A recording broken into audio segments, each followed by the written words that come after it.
咁我頭婚嘅時候啊，我前夫係一心創業噶嘛。啊，唔係啊，你係二婚啊？你而家準備二婚啊？準備二婚。哦，係咩事啊？咁我頭先已經講咗啦，我頭婚嘅時候，我前夫係一心創業噶嘛。啱開始啊，都好順利噶，賺咗啲錢，我都跟住過咗幾日好舒服嘅日子。但好景唔長，你知道而家啲大環境唔好噶啦，一場經濟危機啊，佢個生意咪破咗產，爭咗周身債。咁啲債主日日揾上門，屋企又係俾一啲亂七八糟嘅人搞到雞飛狗跳。後尾呢，我同我前夫呢，又因為生活上啲瑣碎事啊，經常鬧矛盾。咁你都知啦，貧賤夫妻就百事哀啊，係咪先？貧賤夫妻真係百事哀嘅。咁我都冇辦法啦，就行到離婚嗰一步咯。哦，就係因為佢破咗產，所以拗撬多係咪啊？係啊。咁我個細蚊仔咧就歸佢，咁我就正式出戶咯。因為我哋之間有個仔啊嘛。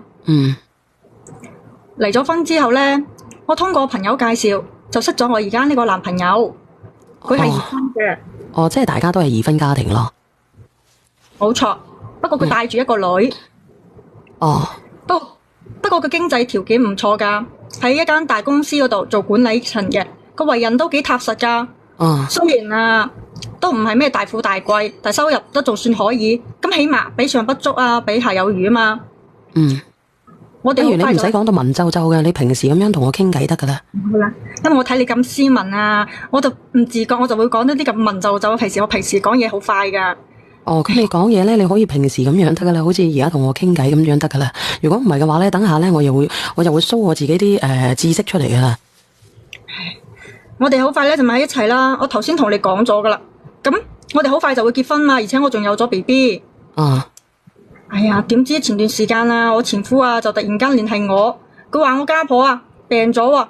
咁佢話佢自己咧好難先將啲債務還清咗，生意咧又啱啱有咗啲起色。即係話咧，佢而家你前家婆係咪病咗？你嘅意思係？係啊。咁佢又話佢照顧唔到過嚟，咁佢自己冇時間去照顧我嗰隻前家婆同埋我個仔啦。佢就希望咧，我得閒嗰時候啊，就過去照顧一下我個仔，幫下手照顧一下前家婆，係咪先？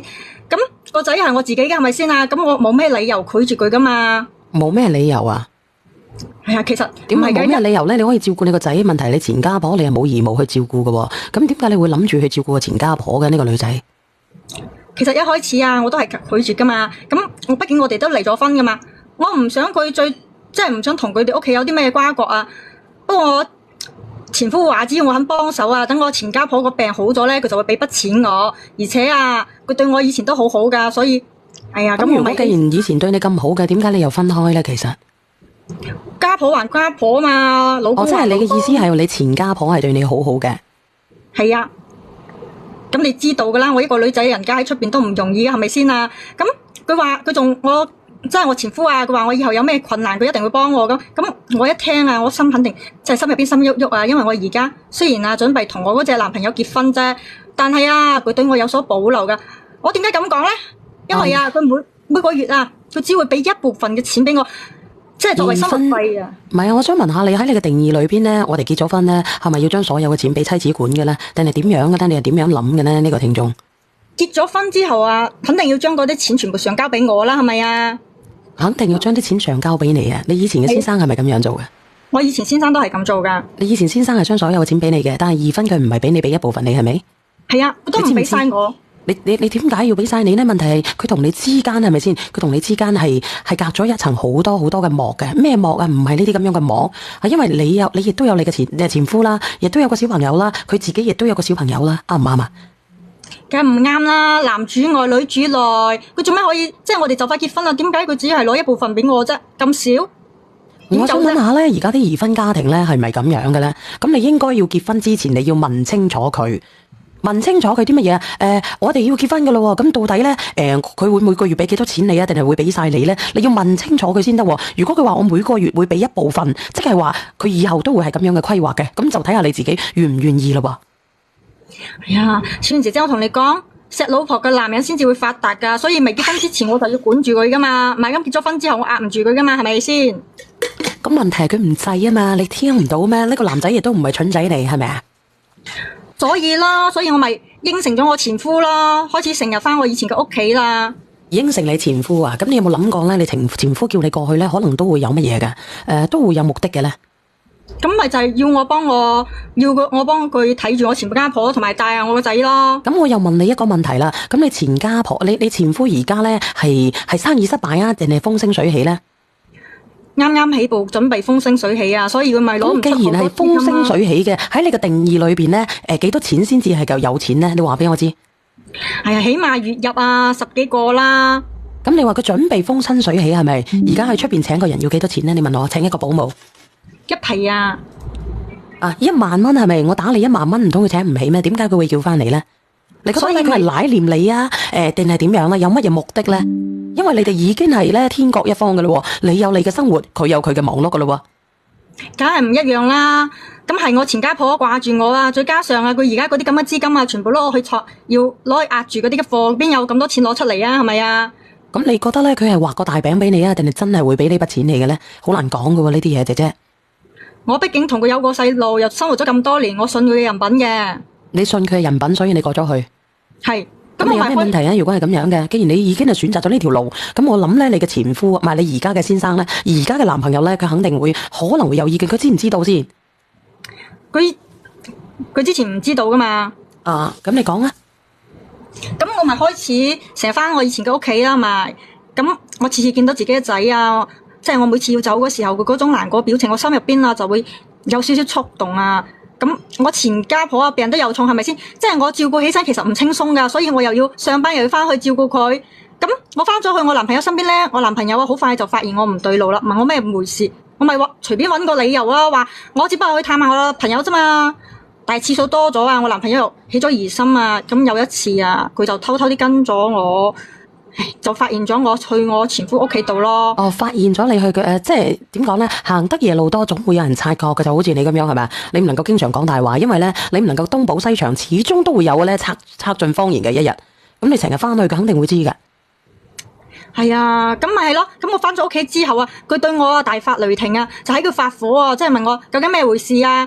其實我身邊都幾驚嘅，但係我前家婆啊，佢以前咧對我幾好，咁我同佢嘈咗起身咯。即係我話佢好小氣啊，因為我過去係照顧老人家噶嘛，咁我又咪做第二啲嘢。好小氣啊！咁我又問下直播間嘅朋友仔，你覺得咧？唔係呢個哥哥小唔小氣咧？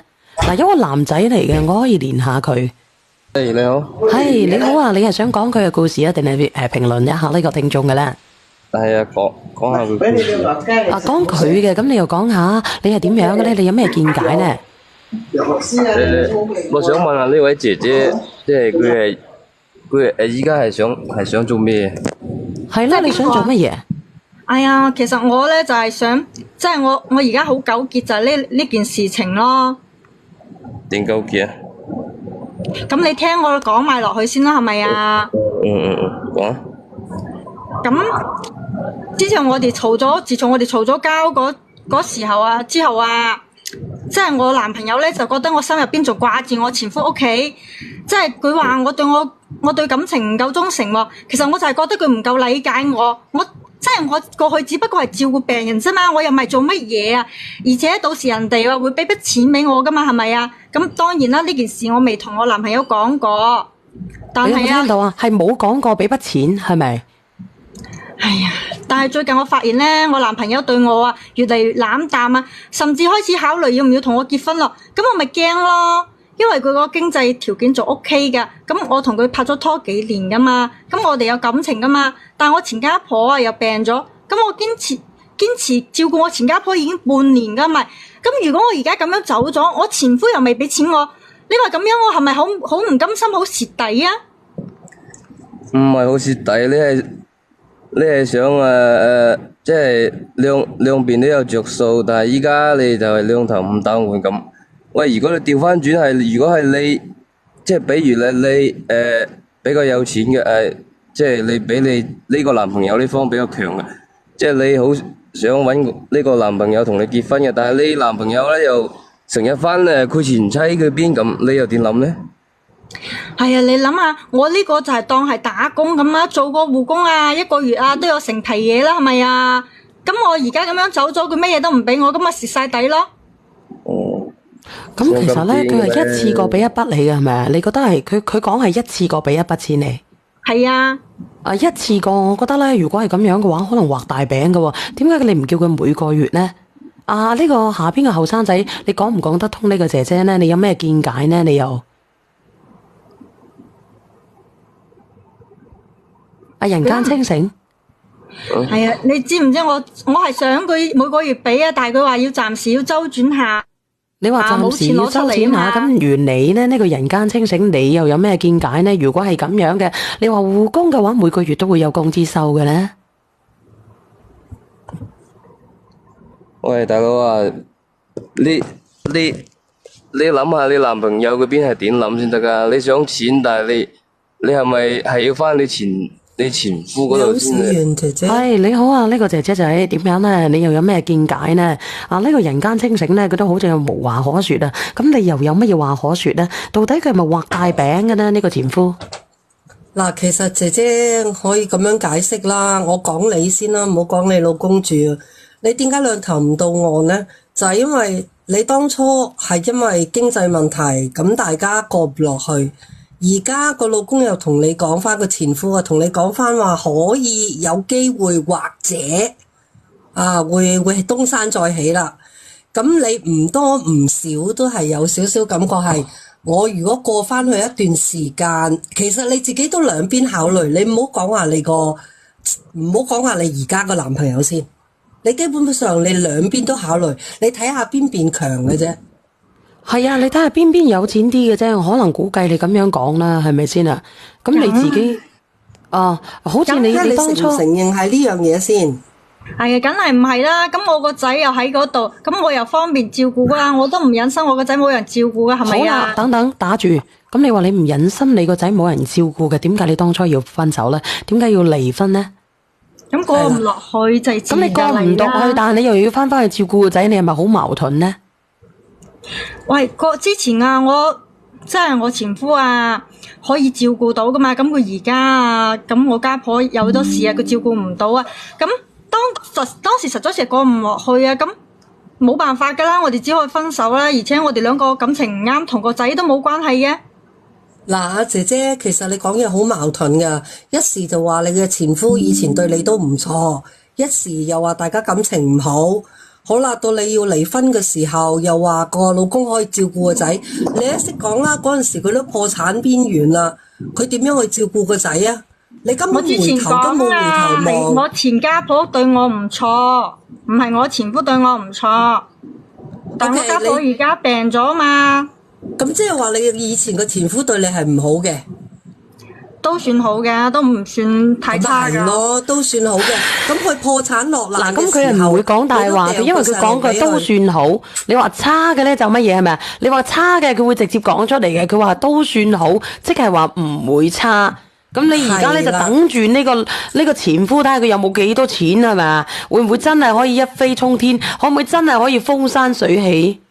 係啦，當你嘅前夫真係東山再起嘅時候，我覺得你唔會再考慮你呢個男朋友，即係你唔好講話你個男朋友咩什麼兩船唔到岸啦。其實你自己都係衡量緊邊邊着數。唔係啊，明明聽我講啦，我同我前夫應該冇太大可能嘅，因為我上個禮拜啊查出咗有咗 BB 啊，本身我已經好心煩嘅，又出咗呢單嘢，咁我仲心煩。有時候即係我喺度諗啊，要唔要將個細佬哥打咗佢啊？你阿小燕姐姐，你話即係點算咧？係咪即係我真係而家好煩啊？係咪要放棄我前夫嗰邊咧，專心同我依家嘅男朋友過日子咧？定係繼續照顧我而家呢個前家婆，頂拎咗翻啲錢啊？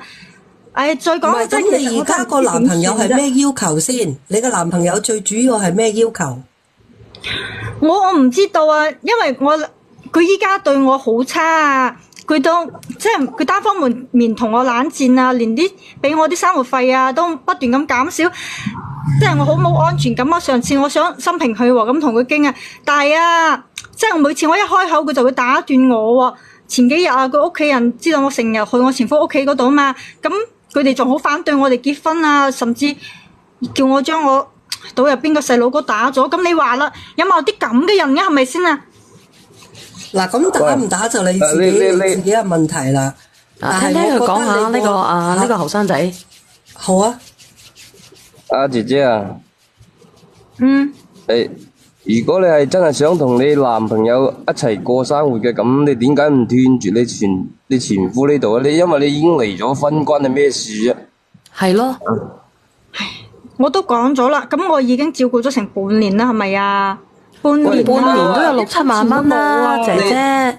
你離咗婚喎，咁人哋嗰度即係你除咗翻去睇你個仔，其他嘢都唔關你事啊，關你咩事啫？你同得你呢個男朋友一齊，你同得你呢個男朋友一齊，你又翻去嗰度咁，你當人哋呢度傻噶嘛？咁冇理由我打白工噶，係咪？佢應承咗俾筆錢我噶，咁我而即係你講嚟家咁樣講去都係錢咯，即係你前男友又係錢，你前夫又係錢，你淨係睇一個錢字。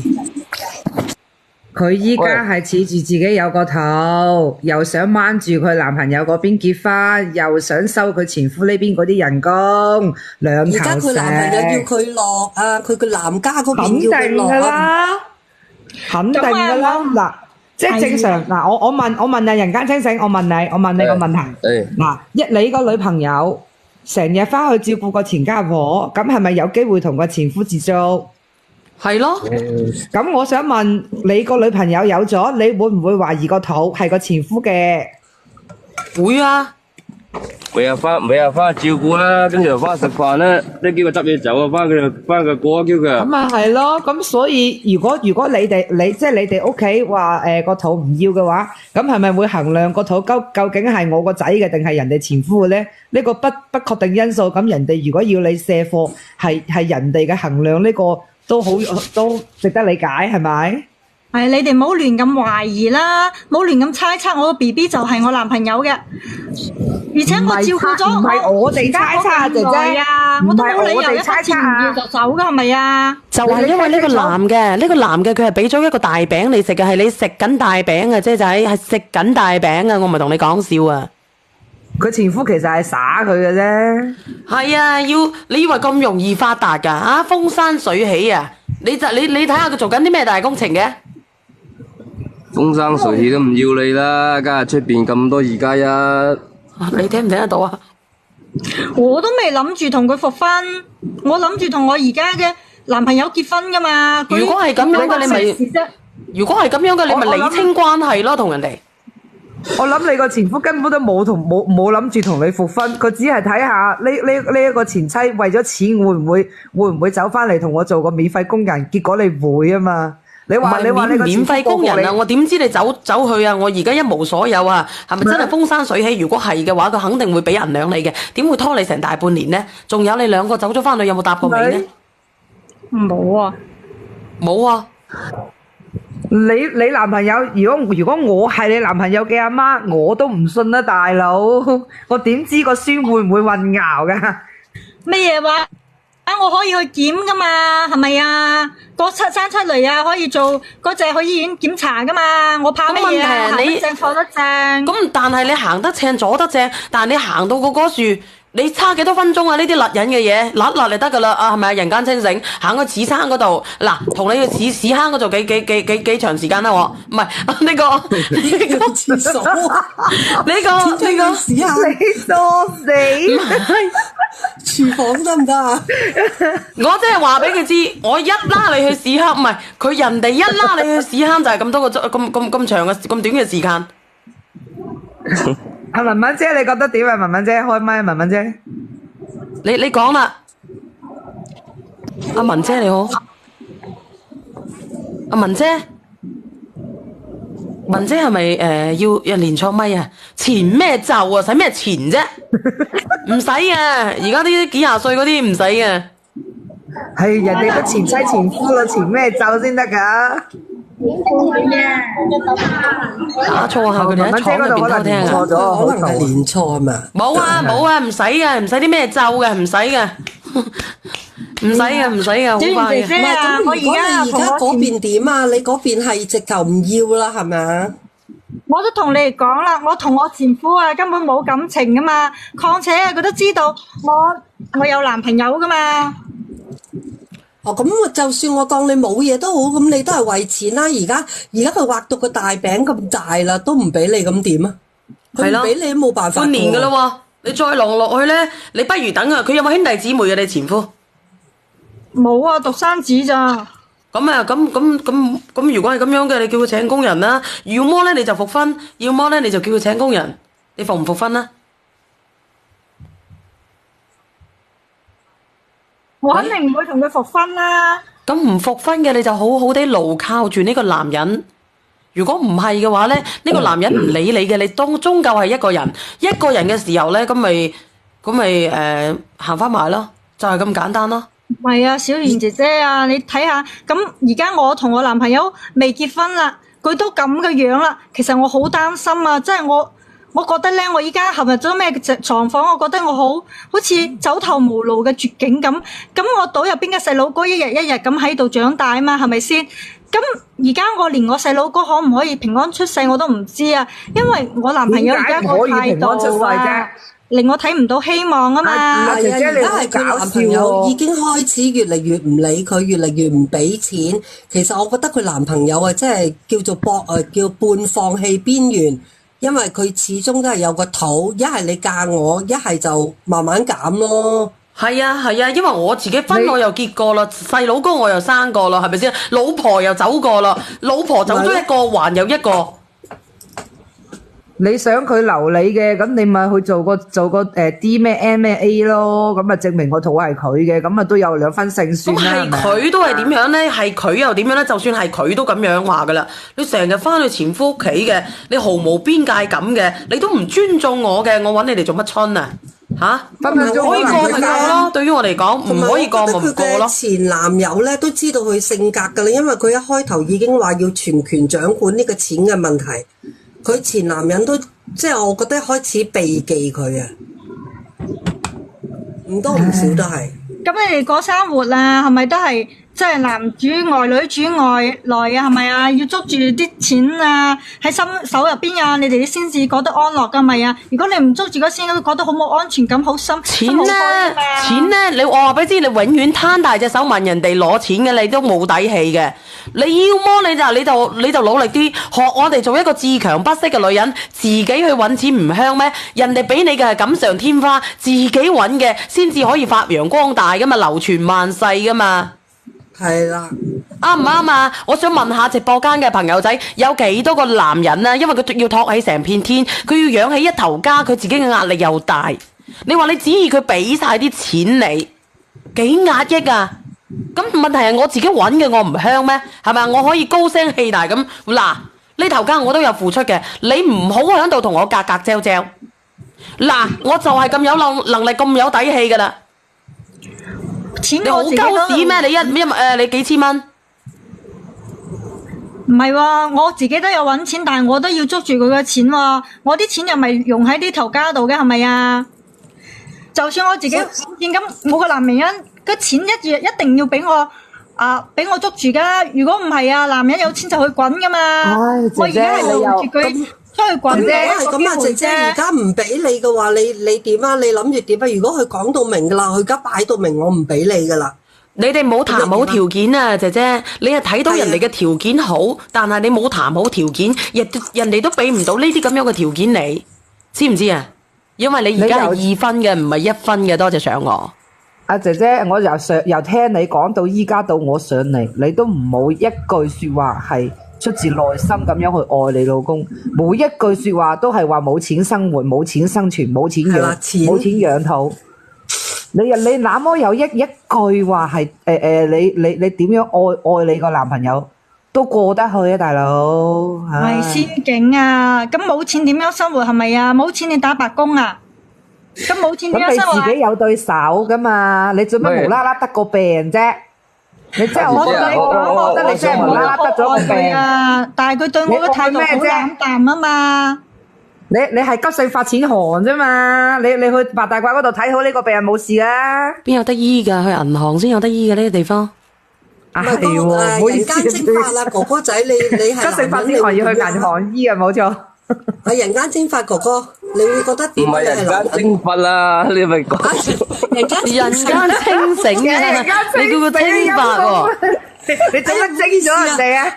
我老花。啊，仙境啊，我同你講，咁我同我前夫嗰邊已經分開咗，冇咩感情噶啦，又冇咩瓜葛噶啦。咁依家我幫佢照顧佢老母，係咪？我唔同佢談錢啊，咁我同佢談咩嘢？唔通談感情啊？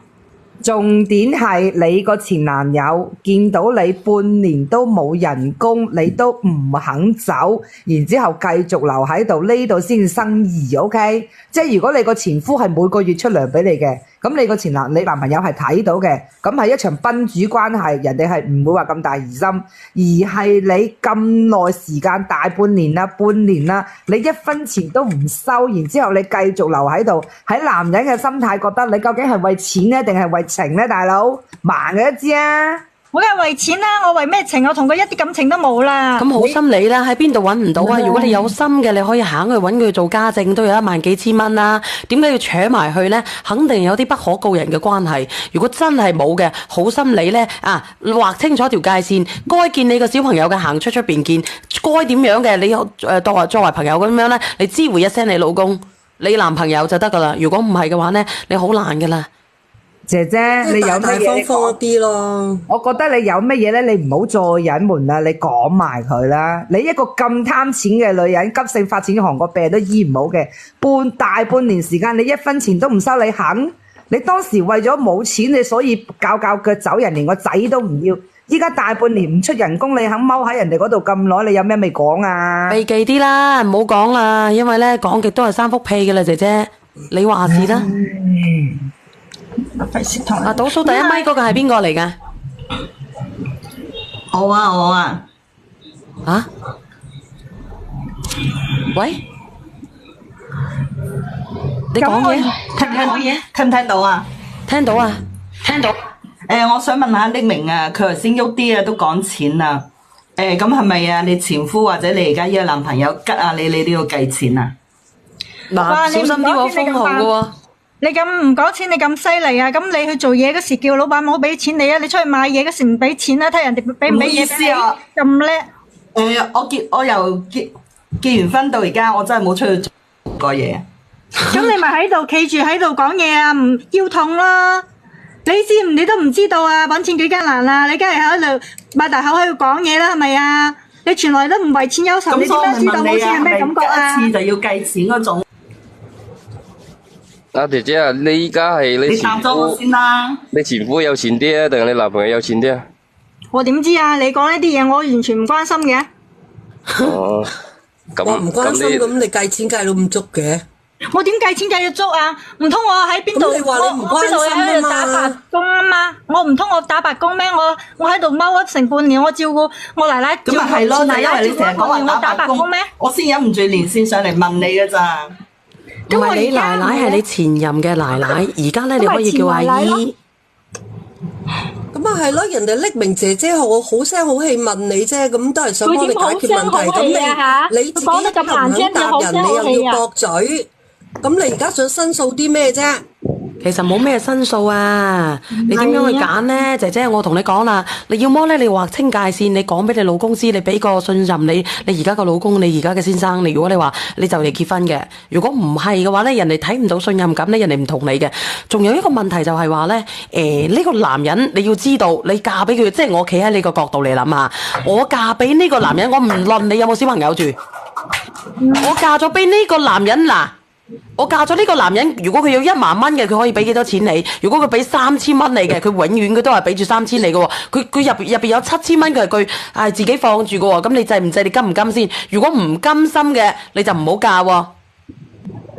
因為你永遠你都得唔到嘅喎，因為佢有條線有條尺喺度嘅喎。係啊。但係我依條離開咗佢啊，咁我又擔心我同我隻細佬哥啊以後嘅生活啊嘛，冇保障啊。所以我就係同你講，你啱啱有咗小朋友，你同你隻細佬哥，咁你又要問下你老公咯喎。咁我而家有咗小朋友，我嫁咗俾你，你以後嘅家庭，即係你個開支係點開支嘅咧？因為佢又有個女嘅，你係咪俾我放咧？定係你會加1-2千蚊落去咧？你要咁諗嘅喎。如果佢俾唔到嘅，咁呢個細佬哥係你老公全部養嘅，定係你兩個合夥養嘅呢？你齋養你個小朋友，定係養2個小朋友呢？你兩個合夥，你要問清楚，因為你都會計呢啲嘢，唔單止佢，因為你哋都係2婚嘅重組家庭。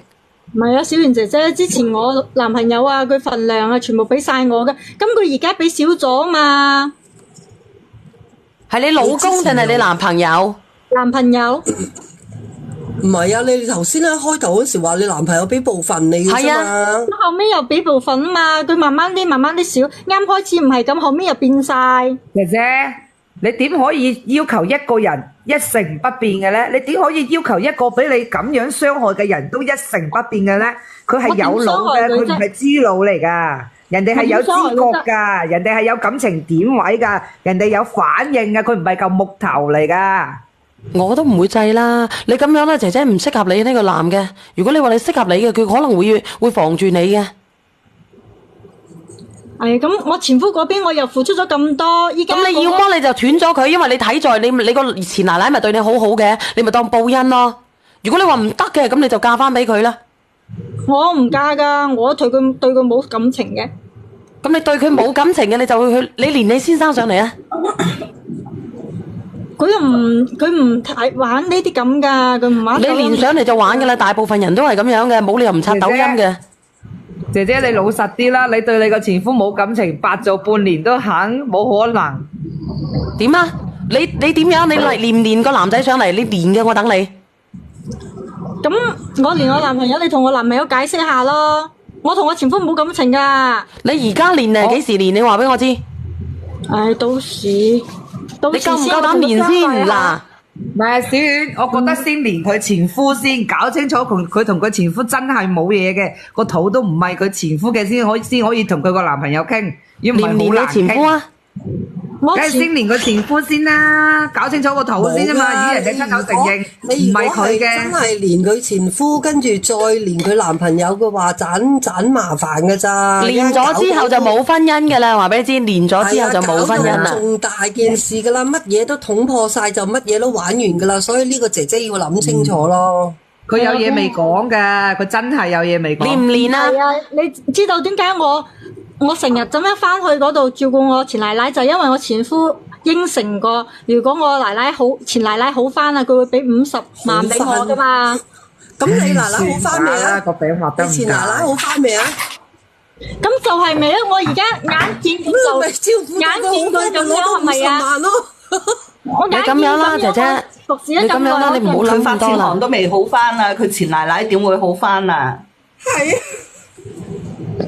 你清醒啲啦，如果佢真係俾50萬你嘅， 50萬。佢攞50萬啊，做3個都得咯，仲使揾你翻去照顧佢，揼電啦。喂大佬，我攞個佢傷金邊嘅，因為我費事同你哋講啊。即係咁啦，我攞個50萬請一個8000蚊嘅全日保姆都夠啦，使叫你翻轉頭，擺明就係免費啊！唔係請啊，直接佢借咗做3個翻嚟照顧佢奶奶得啦，仲使啊，叫你照顧。呢個男嘅咧，呢個男嘅佢嘅前夫，要麼咧真係有咁嘅家庭條件嘅，真係風生水起嘅，想揾翻佢翻轉頭嘅，可能就係咁樣；要麼咧就畫個大餅等佢翻嚟嘅啫。唔係，我覺得佢個前夫可能係玩翻佢轉頭嘅啫，即係佢最落難嘅時候，佢咁樣可以咁樣放棄佢同個仔。我贊成2米嘅講法。好難講嘅，睇下佢男朋友連唔連上嚟先我都係得嘛。咁話。你打個字啊，唔好打字佢唔啦。貪錢嘅話，點會俾人玩啫？咪係咯，50萬喎，等佢前奶奶50萬我做到死都冇啊！你介紹你前夫俾我識啊！如果係咁樣。